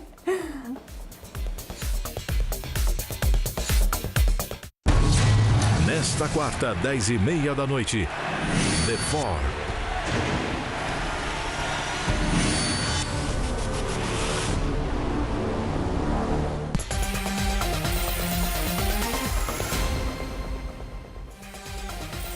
Dá uma olhada nas imagens que a gente vai mostrar agora para vocês. É a ação de vândalos na Praia da Pinheira, em Palhoça. Quando chegaram para trabalhar nessa sexta-feira, os guarda-vidas encontraram alguns cadeirões tombados no chão. Essas construções aí são usadas como pontos de observação para prevenir afogamentos. A equipe precisou passar o dia fazendo a manutenção dos cadeirões para garantir a segurança dos banhistas nesse fim de semana, já que foi bem movimentado e o movimento está aumentando aí com a chegada também do carnaval. Não dá para entender, né? O dinheiro público que o pessoal acaba estragando. Em Brusque, um incêndio que começou em um mercado acabou atingindo várias residências. A repórter Pamela Marim tem os detalhes para a gente. Em Brusque, o incêndio assustou os moradores do bairro Santa Luzia. O fogo iniciou neste supermercado. O Corpo de Bombeiros Militar esteve no local para conter as chamas. Pelas imagens gravadas por moradores, é possível perceber que praticamente toda a estrutura do estabelecimento foi afetada. O fogo se alastrou rapidamente, fugindo do controle e atingindo um imóvel de 3 pisos que fica ao lado. Outras residências também ficaram ameaçadas. Além dos bombeiros bombeiros, a polícia militar também foi acionada para auxiliar nos trabalhos. Depois de 4 horas, o fogo foi controlado. Ninguém se... Aí uma criança de 1 ano e 3 meses foi atropelada pela própria mãe em Guabiruba. A mulher foi sair da garagem de casa quando engatou a ré e acabou atingindo a criança. Uma fatalidade. O Corpo de Bombeiros foi chamado para prestar socorro e o helicóptero Arcanjo se deslocou de Blumenau para atender a ocorrência. Os socorristas fizeram várias tentativas de reanimação, mas a criança não resistiu a uma parada cardíaca e acabou morrendo. E o Santa Catarina no Ar de hoje, desta segunda-feira, fica por aqui. Agradeço a sua audiência e amanhã a gente está junto aqui desde cedinho, desde as 7 horas da manhã, com as nossas equipes espalhadas por todo o estado para trazer as primeiras informações do dia para você aí de casa. Vamos encerrar com imagens, então, da BR-101 na tela para você de São José. Pista molhada, aquilo que a gente já falou ao longo de todo o nosso jornal aqui do Santa Catarina no Ar. Pisa no freio, vai com mais atenção redobrada nos dias de chuva, tá bom, gente? Amanhã tem muito mais. Aqui eu espero você às 7 horas da manhã. Um beijo, uma ótima tarde e uma ótima semana para você. Te espero amanhã.